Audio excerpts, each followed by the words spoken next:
For thinking about divorce. Trigger warnings. Exclamation mark infidelity. Accusations of infidelity. Emotional manipulation exclamation mark less than. I-34. F. Have been with Ken, not his real name 37. M. Since I was 16. We met in school as he was my brother's friend. We have been married for 10 years. Have a 2-year-old son and one on the way. Ken has always been my person. The person who you can't picture life without, and I honestly can't remember not loving him. I grew up with him. He's my everything. Unfortunately, Ken has this issue where he takes on everyone else's feelings like to heart. I'm not saying it's a bad thing. However, recently his best friend of 20 years has just found out that his wife has been cheating on him and none of the children are his. Obviously his friend is devastated and is staying in our guest room. He's a nice guy, just life has him down right now. He's started the process of divorce. The more time Ken spends with his friend, the more depressed he's become. And distant. Our mornings used to start where I would wake up at 6 a.m. with our son, make breakfast, then about 8 a.m. I could wake Ken up with a coffee and some breakfast before going to drop little one off at nursery and go to work. Ken works from home most days, only going into the office on a Monday. So I'd give him his coffee, he'd give me a kiss, and then I'd go off on my happy little way. Then I'd finish work, get our son and go home where Ken would be making tea. I'd clean up after whilst he was bathing our son and putting him to bed. I thought this was life. It might sound boring to some, but it was my life and I loved it. Our house was filled with love. We would spend our nights cuddling, talking, watching a movie. Date night once a month. We would take our son out together on a Saturday and then Sunday go visit family or have friends over. You get the picture, I'm rambling. Sorry. Anyway, for the past month things have been changing. Ken is more depressed. I make him a coffee in the morning and just get a mumbled, thanks. I'd come home from work and the friend and him would be in the living room watching sports. I'm now making tea. Bathing our son, neither of them will barely talk to me. We don't go out on the weekends together, I feel like a single parent. I've tried to talk to Ken about it all but I get one-worded answers. Then he stays up till about 1 a.m. which I know it's not super late but I'm passed out by then. I'm exhausted, alone and pregnant. I miss my husband. Yesterday I came home from work and you know when something just doesn't feel right. Well, I went to find Ken to see what he was doing as his friend wasn't in the house but Ken's car was. He was in his office looking up DNA kits for our son. I asked him why and his response was, well, I just want to make sure all the kids are mine before I continue looking after them as I'm not a free childcare. This broke me. When I say I'm devastated it's an understatement. But if he thinks that I've cheated on him then surely the trust is gone. Is there any going back? Am I just being pregnant and hormonal? Would I be extreme for looking for a divorce? I could put the papers in the envelope with the results from the DNA test. I think I'm gonna go cry in bed now. Had to take the day off work as I feel like I've just been gut punched. Hello Reddit. Well, after my post earlier this afternoon I cried, then read all your lovely comments and I couldn't be more grateful. I think posting about it here really helps for some reason. Weird how telling complete strangers that I'm struggling with life seems to help. So I think after my pity party, which couldn't last long due to being a parent, I called my stepmom and dad. My mom died when I was 10. They are coming to stay with me on Friday. Crying on the phone helped, although I'm not really sure they could truly understand a word of what I was saying. I've spoken to Ken. Well, more like spoke at Ken, telling him that his friend has till Thursday to leave. I'm not a monster and can't just tell him to leave at the drop of a hat. I've also told Ken he needs to leave too. Whilst yes, I could go to my dad's house, I don't want to disrupt my little one more than needed, and all the things for my baby is here too. Especially as I'm 8 months along, it just seems stupid for me to be the one to leave. I've made it a point of not pointing out it's my house either. I'm trying to be calm and sensible. I'm not 100% sure Ken listened, but I did message his sister, who is a force to be reckoned with, and she said she will make sure he's gone by Thursday night. Things I've told Ken I want is yes, he can have the DNA test, but I will be damned if I'm the one to do it. He can also have one for the baby as I ain't got crap to hide. I know that some people have questioned why I'm so against it. Let me make something clear. I would never cheat because, as I said in my last post, Ken is / or was, I dunno, my person. He's the only man I've ever been with. So that isn't any concern of mine. I'm just hurt that he wants one because clearly he doesn't trust me. So things I want. I want him to have the DNA tests mainly so I can make him eat the results. Not literally, I'm just venting. I'm also going to suggest couples therapy. I already see one due to losing my mum and my little sister in a car crash when I was little. I want to suggest he sees one alone, but you can lead a horse to water but can't make him drink it. I don't want to force him to do anything he doesn't want to do. I want him to maintain contact with our son. Yes, he doesn't believe he's the father right now, but that's no reason he should neglect him, as he's his and I don't want to upset my son. Yea, he's only 2, but still he deserves all the love from both his parents. He's done nothing wrong. Then obviously this one when she comes along. Still not sure about the state of my marriage, but even if divorce is what happens, I need to be able to get through to him so he can be the father he was. Am I going insane? Do I sound insane? I don't know why writing here helps so much. Thanks, Reddit. Hello again. I don't know how to update posts, so I just had to make another one. Following my 2 other posts, I will answer some questions. Yes, it is my house. It was left to me when my mum died. I have lived here all my life. I didn't move out because I have a child and one on the way, so why should I be the one to leave? I get that some people believe I was the off for asking him to leave, but as I was heavily pregnant, have a toddler, and it's my house, I wasn't about to leave. Yes, he could have stayed, but have you tried living with someone who just wants to argue or just not talk? I'd prefer my child not to live in that environment, thank you. At the end of the day, I'm a mother first and a wife second. If you think that's harsh, then I don't know what to tell you. My children come first and of. Well, Ken's friend did leave the day I told him he had till Thursday.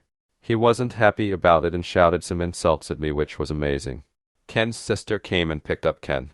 I wish I could tell you what she said, but she didn't say anything in front of me, just kept giving Ken death stares. We did get the DNA test for little one, and Ken is the father. Obviously.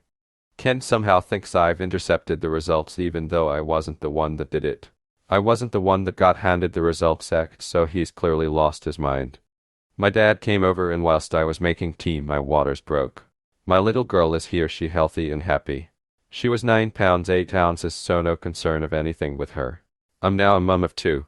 I'm home now, and Ken has been to see his baby girl, although she's not had a DNA test. He disagrees with her being his because his family doesn't have many girls, yet he has a sister, so I just rolled my eyes. I don't really know where to go from here. Ken is refusing therapy. He says there's nothing wrong with him or his brain. I beg to differ. He wants to get another DNA test for our boy, but won't tell me when or where, so I can't interfere. Maybe one day he will come to his senses. My dad and stepmom are staying with me for a while to help me with the babies. I'd like to say I'm okay, but honestly my emotions are all over the show. I don't know which was is up. Ken's sister visits the babies, and we have an unspoken rule that we don't speak about Ken apart from when our son asks about him. I wish it was the kind of update where he got the results, seeing how much of an idiot he's been, and we move on, but sadly that's not the case. I can't dwell on it too much, just take crap one day at a time. I do miss my person and worry that he's missing out on his baby girl's life already, which if I think about too much I will just sit and cry, but I don't have time for that. As always, thanks for listening to me rant. I might update if anything else happens in my life. Right now I'm still left wondering if I'm doing the right thing here. Is there anything I could do differently? Why are my kids so hard for him to accept all of a sudden? Hello again, Reddit. Things have been bizarre, but now I have closure. I know what's happened to my marriage. I know what's ejaculate Ken really is. He's not my person and never truly was. So now I just want to divorce him, cut my losses and move on with my life. I'm still at home with my babies, settling into motherhood. My dad and stepmom are still here, but they will be leaving soon once I'm more emotionally stable. To say I'm okay would be a lie, but I now know what I need to do. I have some sort of closure with Ken. I know what happened with him, and I know that it's not my fault. Turns out Ken was having an affair and has a baby on the way. Even typing that makes me want to throw up. I found this out when a visibly pregnant lady just knocked on my door and asked me when I would be leaving the house, as it's Ken's house. When I say this confused the crap out of me, I mean it. I talked to this woman for a while to try to work out what she was talking about. It turns out that she's Ken's side piece.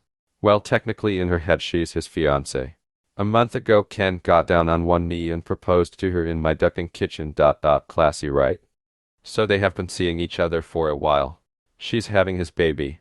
She believes I'm the ex-wife who Ken is letting him stay in his house till I get on my feet. We apparently broke up a few years ago and none of my kids are Ken's. When I go to work in the mornings, Ken goes to her house and works from there. They were waiting for marriage to move in together. How you trying to marry someone when you're already married? Ducking weirdo. I asked for proof of all this. She has pictures of them together. Apparently she has an account that they make content together. I told her we are still married and explained everything to her. I'm not sure what she's going to do. But hey, not my circus, not my monkey. Now I want a divorce. Is it true that once you talk to a solicitor about divorce, they can't represent the person you're divorced? I want to go around our town and meet with as many solicitors as possible, as the first hour is free, so that he has a very hard time getting representation. Is that too petty?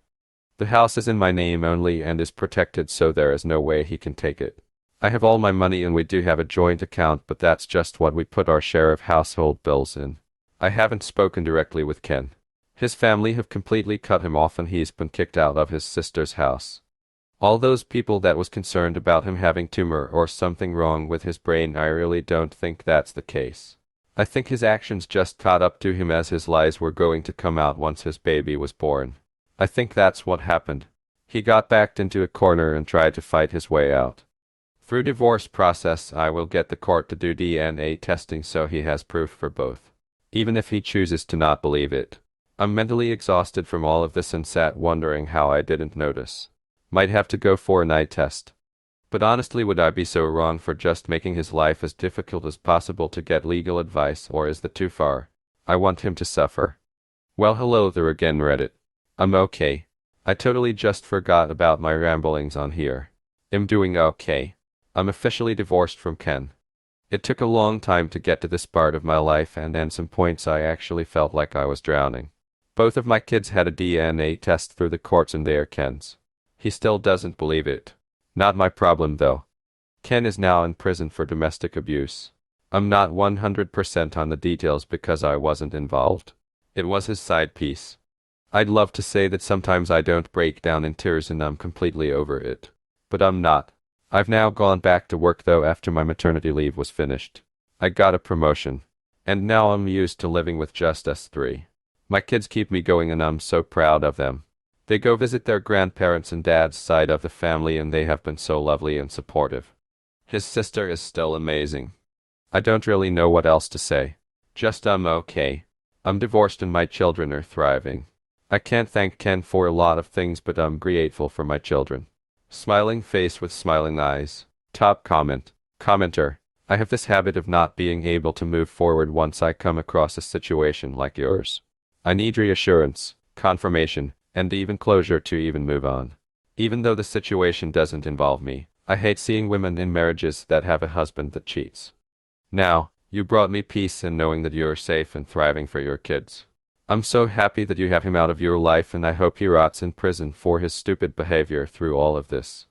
I hope that you continue to thrive and continue to live your life to the fullest. Same goes for your kids. Stay safe, and continue thriving up.